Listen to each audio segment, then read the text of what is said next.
কে কে এই ব্যক্তি, কে এই শেখ শাহজাহান দেখাবো দর্শকদের। ভাস্কর সঙ্গে থাকো।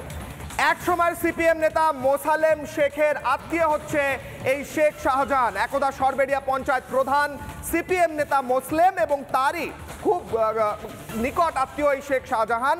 শেখ শাহজাহানের সঙ্গে যোগাযোগ হয় 2006 সালে। শেখ শাহজাহানের মোসলেমের আত্মীয়, যেটা আমি এর আগেই স্পষ্ট করলাম, অর্থাৎ বাম জমানা থেকেই শেখ শাহজাহানের প্রতিপত্তি। দুজন মিলে শুরু করে রাজত্ব। সেই রাজত্ব ভাস্কর দেখাচ্ছিল, আপনারা দেখলেন। এলাকায় ভেড়ি দখল ও তোলা আদায়ের অভিযোগ, অর্থাৎ খুব সুন্দর একটা ব্যবসা শুরু করেছিল দুজন, তোলা আদায় আর ভেড়ি থেকে টাকা তোলা। 2013 সালে তৃণমূলে যোগ দেন এই মহান শেখ শাহজাহান। মোসলেম শেখ তখনও রয়েছে সিপিএম, অর্থাৎ দুটো দলে থেকে দুজন কারবার চালাচ্ছিল।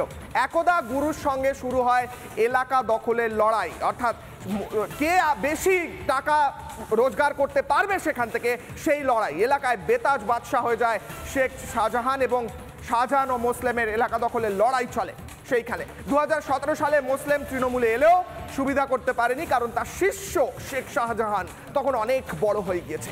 মোসলেমের অনুগামীরা মিশে যায় শাহজাহানের সঙ্গে। এই হচ্ছে শেখ শাহজাহান, যার এই মুহূর্তে খোঁজ নেই।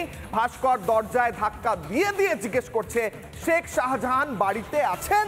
তিনি নেই। কোথায় তিনি? শেখ শাহজাহান আপনি কোথায়? বেরিয়ে আসুন, উত্তর দিন। 2006 থেকেই যেটা বলছিলাম, শেখ শাহজাহান মোসলেমের আত্মীয় এবং সেই মোসলেম বাম নেতা মোসলেমের শিষ্য এবং আত্মীয় শেখ শাহজাহানের উত্থান এবং তারপর দুজনের রাজত্ব শুরু। কিভাবে রাজত্ব শুরু? খুব সুন্দর মিষ্টি একটা ব্যবসা, ভেড়ি দখল আর তোলা আদায়। ভেড়ি দখল, তোলা আদায়, শেখ শাহজাহানের দুই ব্যবসা। 2013 সালে তৃণমূলে যোগ দেয় এই শেখ শাহজাহান, কারণ সেই সময় তৃণমূলের উত্থান হচ্ছে। মোসলেম তখনও সিপিএমে রয়েছে। মোসলেম শেখ পরে বুঝতে পারে যে আমার শিষ্য আমাকে ছাড়িয়ে চলে যাচ্ছে, ওপর দিকে আরও এলাকা দখলের লড়াই চলছে। সেই মোসলেম পরবর্তীকালে তৃণমূলে আসে, বেতাজ বাদশাহ হয়ে ওঠে শাহজাহান, যে শাহজাহানের বাড়িতে গিয়ে আক্রান্ত হতে হলো ইডিকে। যার পক্ষ নিয়ে কথা বলছেন শান্তনু সেন থেকে শশী পাঁজা, তিনি হলেন প্রকৃতপক্ষে ভেড়ি দখল করা এবং টাকা তোলা আদায় করা শেখ শাহজাহান।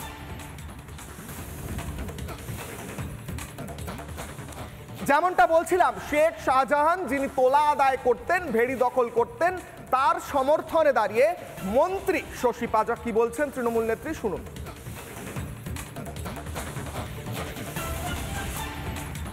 যে ঘটনাটা হয়েছে, এলাকার মানুষকে তপ্ত করেছেন, বিরক্ত করেছেন যারা কেন্দ্রীয় ইনভেস্টিগেটিভ এজেন্সি যারা এসেছিলেন তাদের পক্ষ থেকে, এবং তাই সেখানে একটা প্রতিবাদের ঝড় উঠল। আরেকটি যেটা নিশ্চিত প্রমাণিক, যিনি নিজে একজন সাংসদ এবং কেন্দ্রীয় প্রতিমন্ত্রী, তিনি বলছেন যে বাংলায় সে ফেডারেলিজমের অভাব রয়েছে।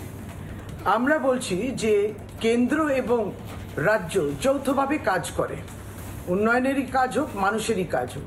সে ফেডারেলিজম তো আমরা দেখতে পাই না, কেন্দ্রের পক্ষ থেকে কোনো সহায়তা সহযোগিতা আমরা দেখি না। তিনি এই কথাটা বললেন কি করে?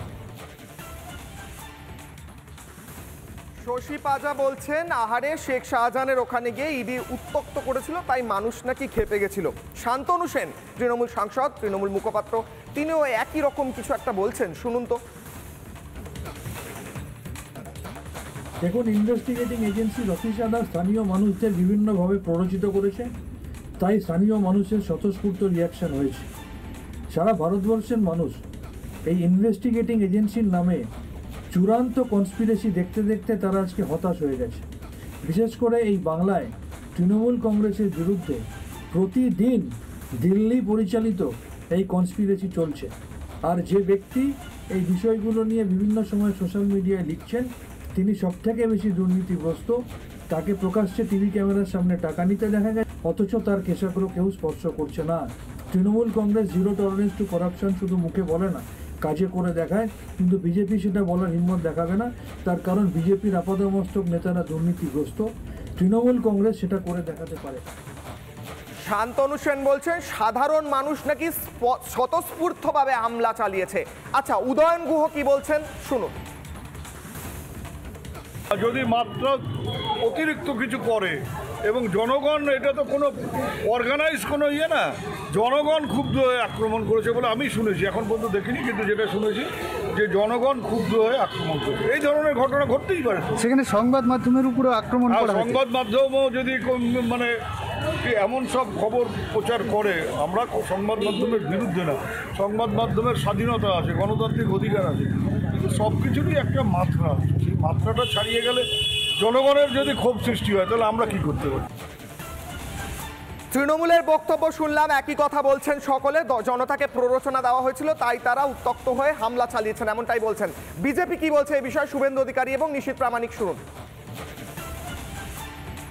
মমতা পুলিশ হয়তো জানিয়ে দিয়েছে যে পালান আসছে, ইডি বাঁচাতে পারবে না দিদি, তাই পালান তাড়াতাড়ি। তিনি দরজা লাগিয়ে পালিয়েছিলেন, উনি তালা ভাঙছিল তদন্তকারীরা। তাদের যেভাবে গাড়ি ভাঙা হয়েছে, ইডির আধিকারিকদের মারা হয়েছে, 3 জন আধিকারিক গুরুতর আহত, অনেকে এখনো নিরুদ্দেশ। তাতে প্রমাণ হয়ে গেছে পশ্চিমবঙ্গে কেউ সুরক্ষিত নয়। পশ্চিমবঙ্গে কোন সাংবিধানিক বডি সুরক্ষিত নয়। আজকের সন্দেশখালীর এই ঘটনা অত্যন্ত দুঃখজনক। আমরা তীব্র ভাষায় নিন্দা করছি এবং পাশাপাশি এটাও বলবো যে কোনো রাজ্যের কোনো রকমের যখন কেন্দ্রীয় যে কোনো তদন্তকারী সংস্থা সেই রাজ্যে মহামান্য উচ্চ আদালতের নির্দেশ অনুযায়ী যখন সেই তদন্ত চালায়, সেই তদন্তের জন্য বিভিন্ন স্থানে যায়, সেই সুরক্ষা প্রদান করবার দায়িত্বও কিন্তু সেই রাজ্যের যে রাজ্য সরকার রয়েছে তাদের।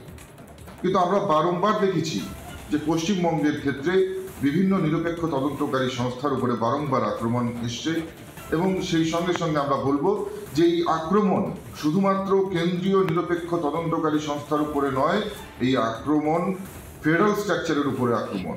এবং পশ্চিমবঙ্গের ক্ষেত্রে এই ধরনের ঘটনা বারংবার ঘটা, এটা অত্যন্ত দুঃখজনক। কেন্দ্র সরকার এই বিষয়টিকে অত্যন্ত সিরিয়াসলি নিয়েছে এবং